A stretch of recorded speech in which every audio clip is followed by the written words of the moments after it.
വണ്ണം ഉണ്ടായിട്ടും എങ്ങനെയാടി ഇത് കാണാത്ത രീതിയിൽ ഡ്രസ് ചെയ്യുന്ന? എന്തായാലും നീ ഒരു ഇച്ചിരി മെലിയേ, അപ്പൊ പിന്നെ ഇങ്ങനെ വണ്ണം കാണിക്കാത്ത രീതിയിലുള്ള ഡ്രസ്സുകളൊക്കെ വാങ്ങണ്ടല്ലോ.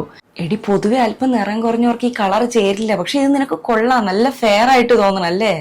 ആരെന്തു പറഞ്ഞാലും ചിരിച്ചോണ്ട് നിൽക്കുന്നോണ്ട് എല്ലാവർക്കും നിന്നെ ഇഷ്ടാവും. ഇപ്പോഴൊക്കെ പിന്നെ സ്വഭാവം നന്നാവണമെന്നൊന്നുമില്ല, ഒന്നിനോടും അഭിപ്രായം ഇല്ലാതിരുന്നാ മതി, എല്ലാവർക്കും അങ്ങ് സ്നേഹം തോന്നും. എനിക്ക് നിന്നെ കണ്ടിട്ട് അസൂയ തോന്നുന്നടി. നീ രാത്രിയൊക്കെ പുറത്തു പോകുന്നു, നിന്റെ ഇഷ്ടത്തിന് ജീവിക്കണോ? എന്റെ വീട്ടിൽ ഒന്നും പറ്റൂല. 6 മണിയായാലും നല്ല പെമ്പിള്ളേർ വീട്ടിൽ കയറിയിരിക്കുമെന്നാണ് അച്ഛനും അമ്മയും പറയണത്. എടി നീ ഇപ്പൊ ഇൻസ്റ്റയിൽ ഒരു ഫോട്ടോ പോസ്റ്റ് ചെയ്തില്ലേ, അത് ഏത് ക്യാമറയിൽ എടുത്തതാ? നല്ലതാ കേട്ടോ. ആരാ അത് എഡിറ്റ് ചെയ്ത് തന്നത്? ആണോ? ശരി ശരി, നല്ല ഫോട്ടോ കേട്ടോ. പൊതുവെ നീ പോസ്റ്റ് ചെയ്യുന്ന ഫോട്ടോ പോലൊന്നും അല്ല, നല്ല ഭംഗി. നീ ആണെന്ന് പറയത്തേ ഇല്ല.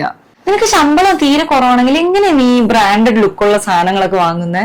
സത്യം, നിന്നെ കണ്ടാ പറയില്ല നിന്റെ കയ്യിൽ കാശില്ല എന്നുള്ളത്. കഴിവാ.